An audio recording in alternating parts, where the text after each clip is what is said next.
You're listening to Sensitive Changemakers. This podcast is created for highly sensitive leaders and is designed to support you to embrace your strengths and gifts so you can feel more confident in your own mind and body and live a life with intention, purpose, and more importantly, joy. I'm your host, Kate Carter, a fellow HSP who has a BA Honours degree in education, is a fully trained and qualified professional coach and NLP practitioner, and has over 17 years of teaching and over 3 years of coaching experience supporting highly sensitive people. I believe that you can do anything you want to in this life, but that sometimes the path forward becomes muddy with self-doubt and fear of failure. It's my mission to help sensitive thought leaders peel away the self-doubt and stories holding them back, for them to see their own beauty and strength so they can increase self-confidence and self-trust through thought and embodiment work and see their path clearly and move forward confidently, living their life with intention and purpose.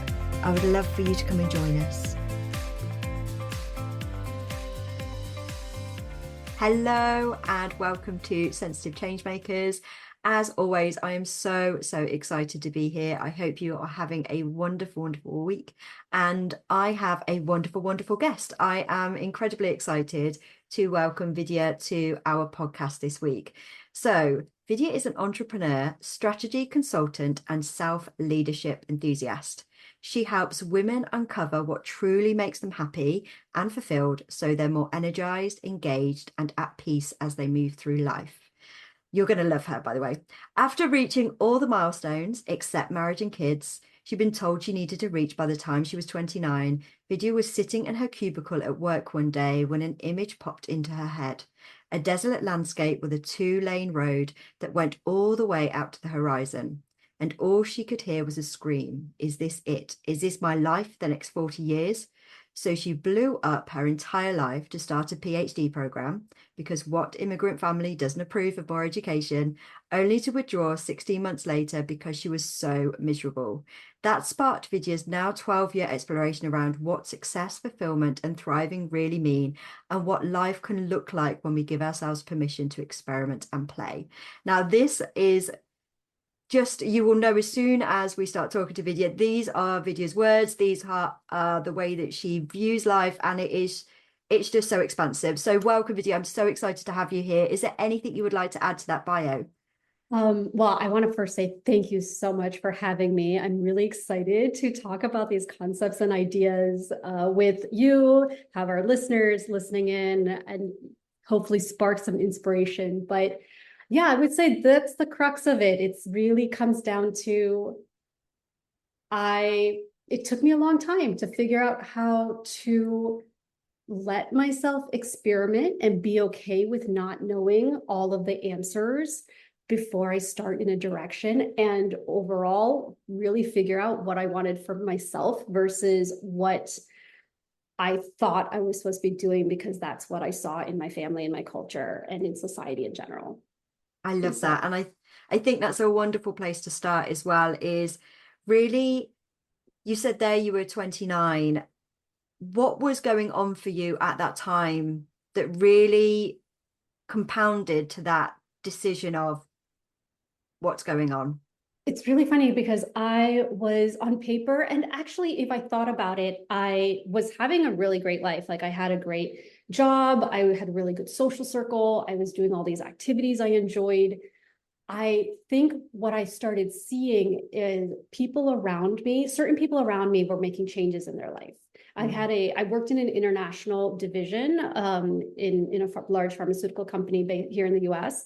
And so we had people that were coming from all over, from Europe, South America, and then, they would then go back. And so there was a lot of change happening. And I was starting to notice that my life was feeling stagnant. And then on the other side, I was seeing other people who were maybe 5-10 years older than me. And I was starting to look at their life and say, oh, is this is the trajectory I'm on?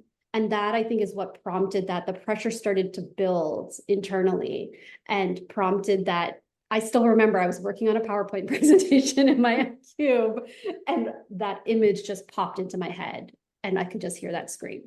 And so really, it was a mix of, I was so, looking back, I realized, and this happened a couple more times in my life, where I Mm. once very much like in high school when I was a teenager, a guidance counselor told my parents that she said, Vidya loves to thrive on chaos. And I think by having my life be so busy with things, I wasn't giving myself the quiet and the stillness to actually say, okay, am I just running on the hamster wheel? And it does it work for me? Does it not work for me? Like some of those deeper questions that eventually, through all these multiple implosions, I was having to confront. Yeah, and I resonate, and I'm pretty sure that there'll be quite a few listeners out there that resonate as well with that concept. And I think it goes hand, I really truly believe it goes hand in hand with being highly sensitive. I think we feel so much that some of us learn that that's not okay. And so we just kind of bury it and prioritize doing rather like just keep myself busy. If I keep myself busy, I don't have to deal with all of these emotions that just felt quite a Yes. lot. And so I just keep doing and doing. But your body, and I very much really resonate with that. My body craves slowing down. And so I would think, I don't know, it was something in me that just wouldn't leave me alone. I don't know if that rings a bell with you, but it's just like, you need to slow down, Kate. You need to actually take your time. And I was like, no, I need to keep doing. I need to keep doing. I personally think for me, what happened is the second time I remember this vividly happening is several years later. And it was more of, I think the universe was like, okay, you're not doing it yourself. We're going to create the circumstances where all of the things that you're focusing on are going to slowly go away. So you are Yes. forced to, because like you I were saying, I don't think I, not, I don't think, I know I didn't have the language around Mm. this back then, 15, 20 years ago. So I really struggled with understanding why I I think felt so much around, someone else who I saw maybe in the office every day, but Mhm. didn't really have another outside relationship with. But why was I bursting into tears at the thought of them saying goodbye and leaving, and I'm still here, and that happened that actually did happen in the office that one time. But I think that's where it's like without that language, and we're not taught that, and we're not taught to respect and process and feel our emotions. And so we end up in these situations where we're not sure what it actually means, and we're trying to unravel it all on our own. Mhm. I absolutely, and I'm nodding away here because so many of the conversations I have with clients is they've got to almost like shut down mode. They're like, I'm not feeling anything. And it's when we dig a little bit deeper, it's because, like you said, we're never really taught how to process emotions. We're taught, don't cry, don't get angry, Yes. don't shout, but we're never taught, okay, how is that anger showing? What's that anger trying to tell you? What's that about? We're never taught that. And it's so important. So yes, I absolutely agree with you there. Yeah. Yeah. Yeah. And that's what that has been a really big shift for me in the last like 4 or 5 years, is really understanding that our emotions, the emotions themselves are not good or bad. It's Hmm. their signals. And Yes. so depending on the emotion, like it's just an invitation to pause and kind of see what is it signaling, Hmm. and Yes. kind of explore that. Yes. Yeah. I had a really interesting conversation with a client who I think had never really explored any of this. It was all brand new. And we were talking it through, and he said, what do you want me to do? And I said, I just want you, I don't want you to try and change or fix or understand why. I just want you to sit with that emotion. And it looked at me as if to say, what does that look like? What does that mean? And we had to really come up with some language that would mean something to him. Like I had to meet him where he was at because he was so early on in that journey. I was like, I want you to try and be friends with it. I want you to I try and love just that. listen to what it's saying. But it was it was really good for me supporting him in that, thinking, oh, it made me realize how far I was in my journey and how I had to kind of go back and meet him where he was at because he wasn't in the same place. Does that make sense? Yes. Yes, definitely. But Definitely. I love that because I think it's such, like you were saying, it's such an important part of it. And I know we spoke a little bit in your bio about society's expectations and family expectations. Can you just talk a little bit to that? impact did that have on you? Yeah, so what I realized when when I finally admitted to myself that the PhD program just made me, I was very miserable in that experience. And it's so funny because I started that experience so enthusiastic and optimistic and happy about it, and visions of what this new life was going to be. And I didn't even realize it until when I started telling people after I'd made the decision to leave, and someone in the marketing department told me she could tell something was off, because when I first started, I had this light footstep as I would walk past the office and down the hall, past our office. And then over time, those about 16 months, that she could tell that the steps were getting heavier and heavier. And that never occurred to me. Like I just never processed it. So, but the thing about going back to what you were saying is, when I decided to leave, or that I was miserable and I needed to figure something out, one of the most stressful pieces for me was, how do I tell my family? And I think there was a piece of me, and again, I did not admit this to myself at the time, but my father is a physician, or a retired physician. My younger sister, decided to go into medicine, and she once told me she thought she needed to go into medicine because I wasn't going into medicine. But and there are a lot of, extended family and friends who are in the have doctor in front of their name, and that's the environment I grew up in. And so for me, there was what does it say about me if I failed, and I'm doing air quotes right now for failed, because I shifted that my relationship with that word a lot since then. But there's a piece of me that really felt like I would get additional validation or approval from family, from my culture, from society in general, if I had met that milestone. Yeah. And how did it? I'm so intrigued because I think there are a lot of people that are going to feel that I can't do this because I'm going to let X and Y person down, or people are going to see me differently. People are going to respect me, or, even like me, I think is at the crux of everything there. But what helped you through that process? What helped to ground you in the decisions you were making that kind of felt like it was moving away from what family and friends wanted? Part of it was community is key, I think. And I was talking to a friend. I remember calling a friend and crying on the phone to her. And she was like, well, it sounds like you've already made the decision, because it's clear that this program is not working out. You're miserable. The question is, what do you do next? And that, plus a little bit more of the logical, okay, what is possible? Like, do I go back and get a market research job like I had previously? What are the steps for that? But those two things really helped me. But then what really, again, it's so funny because it's all hindsight, right? What really, I think, helped me in the long run, and now these are definitely principles I live by, is thinking about when I had to go back and do job interviews and explain why I left, because I was getting the question, why did you leave a PhD program? Telling myself, okay, I need to create this, again, air quotes for story, but this really is sticking with me for a second, because this really helped me. So I hope this will help everyone listening, is understanding, one, why it was not a good fit for me. Yeah.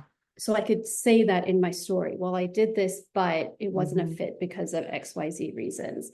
And then two, really honing in on what is a lesson that I've taken from it that I can apply to the future. Yes. So really what started out as trying to explain myself out of a hole has now become part of my principle of like, okay, if we treat life as an experiment, and we're just gathering information from these experiences that we're having, then that helps us as we move forward. Yeah. Like that curiosity, rather than, it's that real kind of shift, isn't it? From judgment and, like you said, trying to dig yourself out of a hole and excuses and all of those things, to a curiosity, like, oh, what if this meant this? What if I found out this? Yeah, I love that. I think that's such a good shift. Yes. Yeah. And that also helped me shift, because I realized as well that until that point, so many of my life choices, career choices, life choices, everything were reactive, right? Something didn't work out. And then it was like, okay, I need to change. And then I would just run in another direction. And again, on the outside, people were telling me like, oh, you're so bold. You know, something doesn't work for you and you're making these changes. And on the inside, I'm like, I'm making these changes because I feel like the last thing didn't work, but I don't know what I'm doing. And so that was something that I realized looking back, these choices were reactive rather than, okay, what is it? Let me, again, coming back to stillness and quiet, like, let me just connect to myself for a moment, pause before I blow things up or go from the frying pan into the fire, whatever the image is. And then really make these decisions from an intentional perspective. Yeah. Yeah. I absolutely, again, really resonate. And I think what's really clear in your journey is it's such a bold, brave, courageous journey. And I know that might sound a bit cheesy, but I think it really is. You've gone from really living almost in that automatic lifestyle of just, like you said, jumping from one thing to another. And on the outside, it looks like you're being really bold, but actually the boldest and bravest thing you did was to slow down and stop and turn inward. And I just think that's, nobody should underplay that, because so few people actually do that. And I think anybody, this is why I love this conversation with you, especially because anybody who could do that is just, I think, absolutely awesome. Yes, yes, exactly. Yes, I wish more of us felt permission to do that, to take the pause.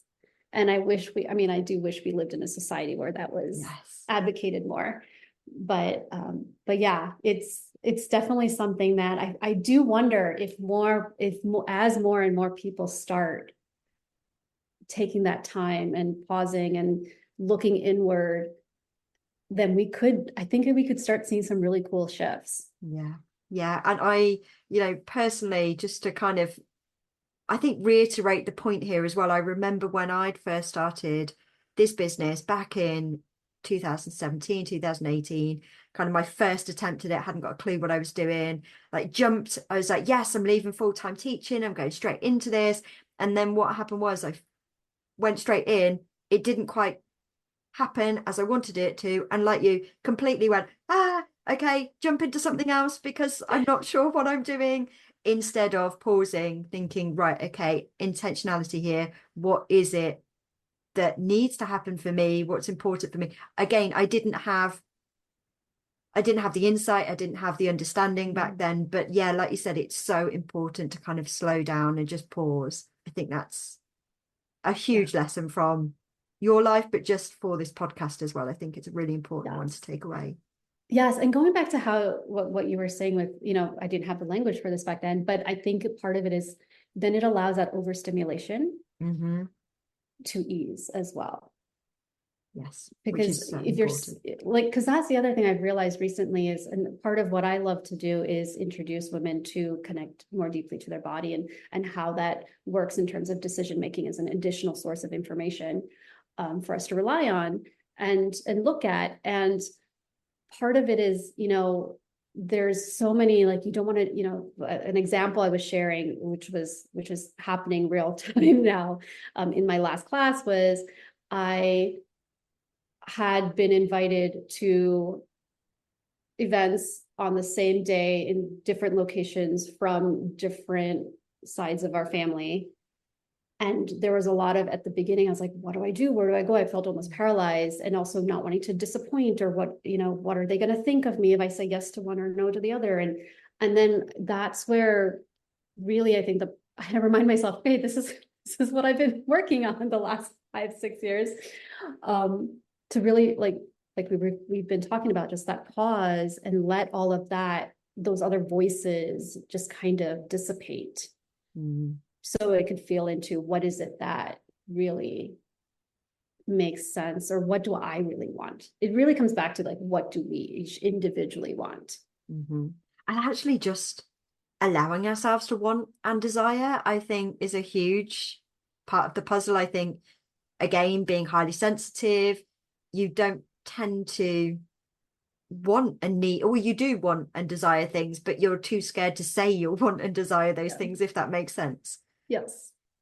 Yeah, Yeah. absolutely. And the other thing that came out there as you were talking that I thought was a really good sort of segue into talking about, how do you find, or what is your process nowadays of taking that step, really that step back and pausing and slowing down? Like, have you got any tools or processes that you use to enable you to do that? Yeah, so I actually, so part of what started my journey is I started investigating my human design Yeah. and exploring that, which I found so fascinating and really helpful. I wasn't sure I put stock in it at first. And there are some things that I'm like, oh, this resonates a lot. And so based on my human design, just naturally I need a lot of rest, which means for me, like I have a rest cycle and a creative cycle. And from what I've read, I think 80% of the time my energy type spends in a rest cycle. Yeah. So that in itself has been, as I'm learning to dive more deeply into that, I've been practicing just coming, creating more space in my schedule, practically, really feeling into my energy before I say yes to things. I also have been integrating cyclical living principles the last like 4 or 5 years, which has been so eye-opening as well. Just knowing that, certain times of the month are not going to be good. I actually just said no to a cultural event, participating in a cultural event next week, not this coming weekend, but the next weekend, because I know it's when I'm going to get my period and my energy is going to be so low. And that's been interesting in itself, because they're like, oh, are you traveling? Are you, why are you saying no? And then I just started saying, you know what? No, I'm just getting my period that weekend and I know my energy is going to be really low. So, Yeah. so it's been interesting kind of not just living it, but also voicing it. But those were my two key tools, I would say, is really understanding, and honoring my own cyclical rhythms. Mm-hmm. And knowing when I need more space and knowing when might be a good time of the month to have these types of conversations, or when I need to really be on my own and journal more and, do my own activities. But also really just now I really keep a lot more white space in like I open love that. space. Yes, spaciousness, whether it's physical or mental or energetic, has been game changing for me. Mm-hmm. And I love what you said there as well, which I think is another really difficult part of the journey, but so important, is not just making those decisions, but verbalizing them. And I think that in itself can be quite sticky, kind of, especially Yes. because you think, how is this person going to take it, etc. And you have that own kind of inner conversation with yourself. Have you found anything that supported you through kind of feeling almost confident, grounded in verbalizing your decisions to people? I have found, I would say, first and foremost, practicing or just becoming more comfortable in circles of women who are also interested in these things. So it feels almost natural to be talking about it. So Mhm. it's funny because I've gone to this point where I feel like, well, doesn't everybody know this? Because Yes. 90% of the people I talk to are in the same, talking about these same things. And then you find out, no, this is just a very, small, maybe percentage of maybe most of your circle, but that's not representative Yeah. of life in general. And I will say this conversation was sticky for me because I was also speaking to other women who are Indian, and speaking about periods out loud and things like that are kind of sticky, from at least my experience. Whereas I would have no problem telling a friend or a colleague, maybe not a colleague, if I was still in an office, but there's certain groups that I would have felt a little bit Mhm. less comfortable speaking about these things. But at the end of the day, I was like, you know what, maybe, so this is probably the key tool is maybe it'll spark something in them Mhm. to explore their own, I love you that. know. Yeah. And again, it's that curiosity, isn't it? It's that kind of just, let's experiment. Let's see how Yeah. this goes. Let's see and hope that it sparks something else in somebody else. I love that. Yeah. Really does take the pressure off your shoulders, doesn't it, when you think about Yeah. things like that? Yeah. Yeah. I really, really love that. And I think that's a takeaway for anybody listening is just getting really curious and playful and experiment with these things and shift the way that you think other people are going to receive things as well. So yeah, I think that's a really, really important one. And I know it's quite clear as we're talking that Vidya's highly sensitive, and I would love to delve into that a little bit more. Like, was there a point when you realized you were highly sensitive, or has it been like a gradual awakening type thing? I well, I was always told from the time I was very young, I am too emotional and too sensitive. I mean, but not in the under the lens of being a highly sensitive Yes. person. That language was definitely not around. There is a funny story my parents have tell where I was just a few days old and they had a photo. I guess I grew up in New Jersey, and for some reason they weren't able to take pictures in the hospital or something like that. So they had a photographer come to the house a few days after we got out of the hospital. And apparently, from the moment the doorbell rang until this person left, I started crying. Mm. So now that I'm aware more of this terminology, I'm thinking, oh, maybe that meant there was something in that energy there that I was taking on that I wasn't very happy about, that I was, and so it's more of just experientially just feel recognizing that I could get swept away Mm. with someone's like really, if someone's really hyped up, really excited, I would get swept away with that Yes. emotion.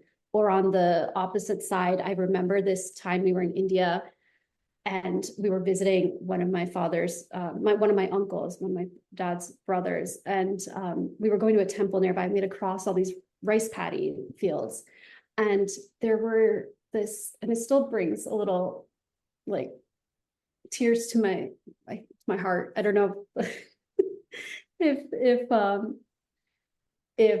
it's, I mean, that was when I was a teenager, so it's been decades, but there were these tiny, tiny, tiny puppies that had been left and I was like, the mom was nowhere in sight and they were crying, and all I could just feel this poignancy or this just like, I can't even describe it. Like, it's just, it was such a visceral, strong reaction in me where it just felt so much sadness and so much like, where was, these puppies are all by themselves. And so there was a lot of experiences like that. And then as I started learning more about like, oh, maybe there is something there with, highly sensitive, like learning a little bit more about the language around it, and then realizing it's not just emotional where it usually is, but also as I've gone into my 40s, I've noticed that I'm very sensitive around sounds as well. And I was living, one of my apartments was right by the overground subway track. And hearing that constant noise for me, it felt like nails on the chalkboard. Oh. So that's probably as in my adult life, like the most visceral, like, ooh, there's something here. Like, I didn't realize Mm. Yeah. that it doesn't affect everybody. Some people had no Yes. problem when they're coming to visit, and I'm just like, I could not function after a while, and I had to change apartments. Yeah. I completely, absolutely relate. I know mine's a little bit more of a silly story, but my husband has quite a range of music that he likes, a real range. But if he's listening to one that has a repetitive beat over and over and over, and he does like things, I wouldn't say ridiculously loud, but quite loud. And he'll say, "You don't like it, do you?" And I'm like, "I don't know how it doesn't give you a headache. It hurts my ears. It literally hurts me Yeah. to listen to this music." So I Yeah. completely get it. It's Yeah. I didn't know it was a thing until, yeah. I know. And now Yeah. I just say, well, it's just me, isn't it? I would much happy. And we work together in this space on a Friday. It's both of our spaces. Um, and he now puts relaxing music on, and I'm like, oh, this Mm. sounds more like mine. He's like, I know, I'm doing it for you. You have him trained. It's a good one. It's not all the time, but when he Yeah. does do it, I'm very appreciative because I'm like, oh, thank you. So Yes. I absolutely 100% get that. And when you have been on your journey, was there a point, and I know this sort of coincides with the slowing down and the pausing, but was there a point where you lent into that kind of sensitivity and that kind of more empathic side of you and that more intuitive side of you? Did you feel, again, was it a slow process or was it something that happened quite quickly? No, it was a slow process, probably that I wasn't listening to Mm. until about 2019, 2018, 2017, 2018. Um, I think part of it, so it's very interesting for me because I always thought of myself as, I mean, I always knew I was an empathetic person.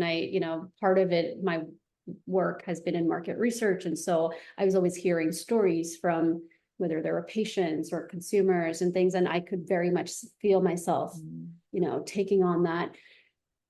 So I knew that from that perspective, again, without the language around it. But in 2018 is when I had a moment of things, like I was saying earlier, where the universe was like, okay, you need a stronger signal. So we're going to start, like this one dance and music group I was heavily involved in really didn't do much performing that year. And they were also my social circle. So I was Mhm. spending a lot more time alone. I had started doing, started my business informally around then. So I really wasn't, I was spending a lot of alone time from that, unless I was interacting with a client here and there. And that is when I think I had to, and I remember when I was first working with clients, I was like trying to over prepare and I have to get this exactly right. And everything has to be an inspirational, like aha moment, Yes. insightful moment for them. And there was a moment, and I don't remember exactly. It might have been because I got too tired. Yeah. But there was a moment where I started realizing there were a couple experiences where I would say something and it wasn't something I had prepared. And it was just something that I opened my mouth and it came out of my mouth. And that was what was insightful. Mm.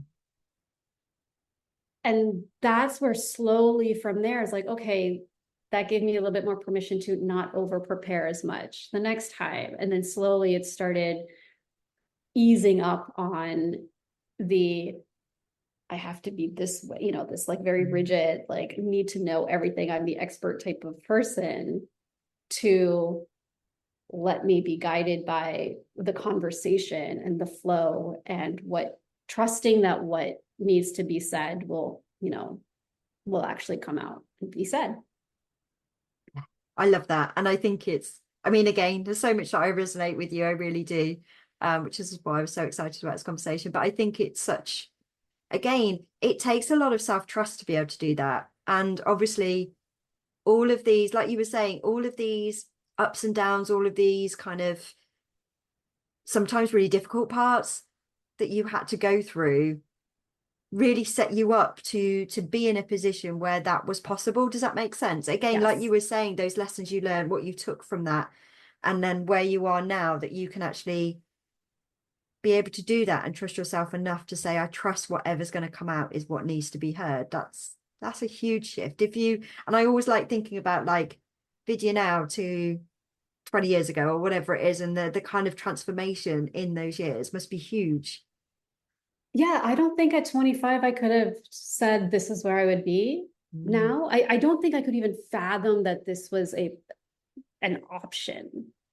Like it was just, this is so different from what I had ever seen in my experience growing up that I wouldn't have known. And like you said, if I hadn't gone through those experiences, I don't know that I would be here either. Yeah. Yeah. Oh, what a wonderful journey. It really is. And I'd love to know, because I think the listeners would love to know, how do you help people now? Like, I know we spoke about it in the bio, but just give us a little bit more kind of detail. Yeah, so what I realized I needed back at these pivotal moments that I didn't have, was that pause. And in that pause, really getting clear and coming back to what I am now calling a vibrant living blueprint. But it really is about the elements and the essence of what, what we value, what success means to us as individuals versus the social and, social cultural norms, what fulfillment looks like, what our natural energy cycles are. So all of these pieces we've been talking about, right? Really pulling them together into a blueprint of sorts, so that a blueprint format, so that no matter what changes you are going to be making in your life, at the core, you're holding this in mind. And I think that's why, like, for me, I really love working with people in short bursts and like, let's really, experientially connect to look inward. And so all of the exercises I come with, yes, there's some that are like prompts and journaling prompts, but most of them are very much, let's take you through this experience so we can kind of disconnect. Because I think that's where I grew up it's funny because I was a dancer. So I had that creative part of me inside of me, but I was also very analytical. My undergraduate degrees in chemistry. So like I tutored math for years. So like I always had those two that I didn't quite know how to reconcile. And so what I realize is, how can I create these experiences that kind of shift us away from the over analyzing and help us get into those underlying essence that I can then help clients say, okay, then these are your elements that you can then experiment with and, recalibrate whatever portion, but at least that if you think of a Venn diagram, that one circle has all of your core elements, which can shift over time depending on what phase. But then you also now have the exercises and the things to kind of tap back into to reassess and re-identify, identify whatever has changed on your own as well. So that's like where it is. Yeah, it's almost like a lens, isn't it, to help you see through life and again, encouraging that playful kind of experimentation with it as well. Yes, curiosity is key. I think, my biggest philosophy is life is a series of experiments. And so how can we really come at it from an explorative experimentation, perspective? And the only way to do that is to be curious and not be open to possibilities, right? So we don't have those preconceived notions of this is what it's supposed to be. So then it's been magical to see some of what pops up for people. It's like, that wasn't even what I thought would be happening. And when they say that, it's like, see, there's something there that yes. Yeah. Because I think there's this idea that we should know. And I think sometimes we don't. Exactly. And sometimes we don't know how to put words around it. So we can figure out the essence or the feeling, then you can still build on that. Oh, I love that. I think that's such a kind of lovely summary of everything we've spoken about there. And I know that people are going to be listening to this and thinking, right, okay, how can I connect with her? What has she got that would really help me? So yeah, let us know. How can they find you? Yeah, so I am on Instagram, but I'm not very active on Instagram. But so the best place where I am most active is I send notes out. I call them Lush Living postcards from Vidya. They're short notes, I guess newsletters, it started out as a newsletter. It turned more into this, that I send out every other week that just kind of shares different things I'm thinking about, that I'm inspired by, experiments I'm conducting, lessons I've learned, food for thought that might be inspiring to anyone who's trying to just start or continue on their own self-leadership journey. And then that's also where I share whenever I have new experiences that I'm creating. But yeah, and I'm also happy to connect on LinkedIn. If you do reach out to me, I just say you you found me through Kate's podcast and just kind of that way I know who you are, and Yes. we can, always connect and maybe even have a virtual tea or coffee chat. Yeah, I love that. And I will put the link for the postcards in the show notes, as well as the LinkedIn and the Instagram, even though I think LinkedIn probably is the better place to find you. Yeah, I'm not as active. I'm on a self-exploration of what social media means to me right now. That's also a place where we're talking highly sensitive, Yes.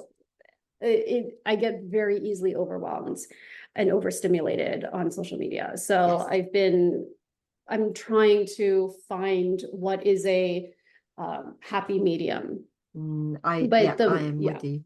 but the one thing that I am committed to connecting on is I love writing these, postcards every other week and hearing back from people when it resonates, and then just continuing email conversations, from those types of, like whatever Yeah. sparked, and things like that. Yeah. And what a lovely kind of highly sensitive, friendly way to connect with people. So I'm sure there'll be quite a lot of people in here who would love to be part of that. And it to be something that not only you're receiving, but you're also replying to and giving back, Yes. rather than just, because emails sometimes can feel a bit one-sided, can't they? But knowing that you can hit reply and actually have a conversation with you is so lovely. Yes. And I love it because sometimes, that's when people are like, how did you know this is what I'm going through this week? And Mm. again, talking about intuition, like I have no idea, but that's what was coming through for me. So that's what I wrote about. Yes. So Oh, it is such an amazing gift. So thank you so much for being here. thank you. Is there anything you would like to add before we kind of wrap up? No, I feel like thank you so again. This was such a lovely conversation. And I just love coming you have such a very calming energy. And I knew that from listening to some of the other episodes you've done, but I really appreciate that. So I'm just excited to be here and have this opportunity to chat with you and the listeners. So thank you Thank very you. much. No, thank you so much. I feel like I've really learned quite a lot today, and I'm just in awe of your journey. So thank you so much for sharing. And guys, I will be back next week with another episode. Bye. Thank you so much for listening to this week's episode. If you have any takeaways or any questions, please do reach out to me either through Instagram, LinkedIn or Facebook at Kate Carter Coaching, or you can email me at kate@katecarter.co.uk. I always love to hear your feedback and the things that you have taken from the podcast. If you know of any other highly sensitive people, then please do share this so that I can reach more and support more highly sensitive people to embrace their strengths and gifts. As a thank you, I will pick a winner every month for a free 50-minute coaching session with me. Thank you so much.